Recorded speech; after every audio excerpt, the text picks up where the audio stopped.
आज का मेरा टॉपिक है चेकअप प्लान्स। अभी आपने देखा होगा कि कई कंपनीज, कई लैब्स, कई डायग्नोस्टिक सेंटर्स जो कमर्शियल लैब्स हैं उन्होंने एक चेकअप प्लान करके निकाल रखा है। 1200 रुपये में 60-70 टेस्ट कर रहे हैं, कोई 1000 रुपये में 50 टेस्ट कर रहा है। टेस्ट ऑलमोस्ट सेम है और सिर्फ ब्लड टेस्ट है। तो अब इसका क्या औचित्य है इन टेस्ट का और इनकी असलियत क्या है? तो पहली बात तो ये है कि इसमें 2 पॉइंट है। पहला तो ये है कि भाई सभी के एक समान टेस्ट और दूसरा सिर्फ ब्लड टेस्ट। तो पहले पे अपन चर्चा कर लेते हैं कि सभी के एक समान टेस्ट क्यों। आपने देखा होगा कि फैमिलीज़ में अलग अलग रोग होते हैं। किसी परिवार में डायबिटीज़ है, किसी में ब्लड प्रेशर है, किसी में हार्ट डिजीज़ है, किसी परिवार में कैंसर है। तो ये जेनेटिक बैकग्राउंड हर आदमी का अलग होता है। तो सभी को एक तरह के टेस्ट क्यों? आइडियली होना ये चाहिए कि अच्छे पैथोलॉजिस्ट के आप जाएंगे, अपनी फैमिली हिस्ट्री बताएंगे तो वो चेकअप प्लान उस हिसाब से डिज़ाइन करेगा।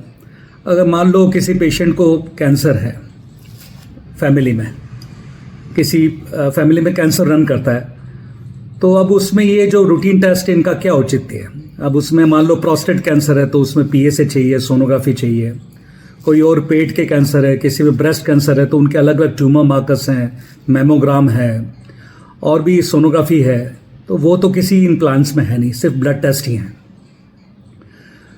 अभी कुछ दिन पहले ही मेरे पास एक कपल आया था अपने बच्चे को लेकर। तो वो कपल थोड़ा सा ओबेस था, मोटे थे वो दोनों, हस्बैंड वाइफ, और बेटा भी मोटा था और हाइट भी कम थी।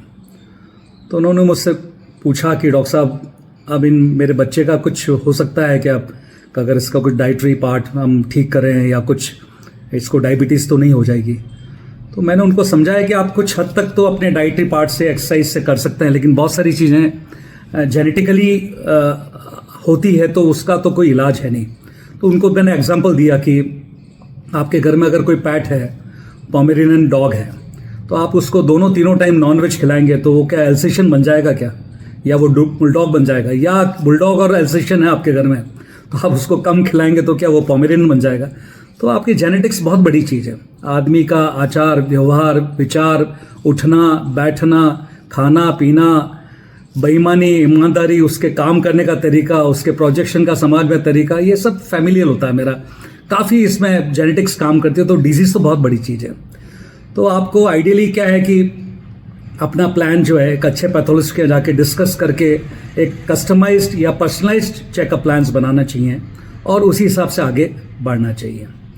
कई कंपनीज, कई बैंक्स, कई इंस्टीट्यूशंस, कई फैक्ट्रीज अपने एम्प्लॉय के लिए ये चेकअप प्लान कराती हैं।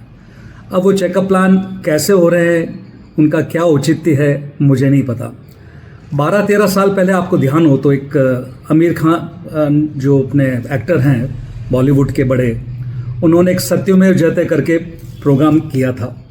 तो उसमें उन्होंने ब्लड टेस्ट के बारे में एक जेन्युइन पैथोलॉजिस्ट को बुला के पूछा था। तो ये निकल के आई थी कि कुछ बेसिन टेस्ट होते हैं जिसको सिंक टेस्ट भी बोलते हैं। मतलब उसमें आपका सैंपल लिया और बेसिन में डाल दिया और वो ब्लड की रिपोर्ट्स आपको दे दी। कई लैब्स के पास पुराने डेटाज होते हैं तो वो डेटा देख के आपके और 19-20 करके आपको रिजल्ट्स दे देते हैं। इसीलिए सिर्फ चेकअप प्लान्स के अंदर ब्लड टेस्ट है। अब बहुत जने कहेंगे कि भाई सोनोग्राफी तो महंगी होती है, इसलिए शायद ब्लड टेस्ट में के साथ चेकअप प्लान्स के अंदर ब्लड टेस्ट के साथ नहीं रखी जाती। पर मेरा मानना है कि सोनोग्राफी में सिर्फ 20-30 रुपये का खर्चा है। 15-20 रुपये की फाइल है, 10 रुपये का कागज़ लगता है उसमें प्रिंट आउट। हाँ, हालांकि सोनोलॉजिस्ट 10-15 साल की मेहनत है तो वो अपनी ओपिनियन के, अपने एक्सपीरियंस के पैसे लेता है। पर वो किसी भी चेकअप प्लान के अंदर आपको सोनोग्राफी, मैमोग्राम और अपना टीएमटी, इको, ईसीजी ये नहीं है। तो ये क्यों है?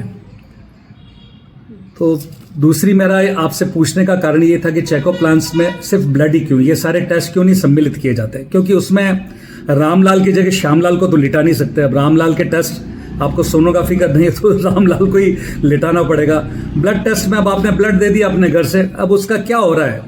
वो सिंक टेस्ट हो रहा है, बेसिन टेस्ट हो रहा है, आप अपने खुश हो रहे हैं कि यार मेरा सस्ते में टेस्ट हो गया, 1200 रुपये मेरे को 70 जांचें मिल गई। तो ये आप ही डिसाइड करें कि आपके साथ क्या हो रहा है।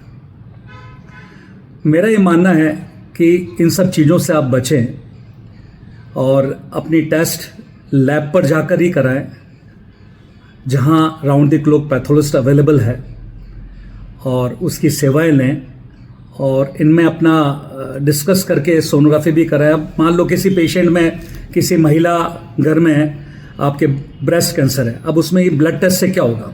आइडियली तो उसमें मेमोग्राम होना चाहिए, ब्रेस्ट की सोनोग्राफी होनी चाहिए।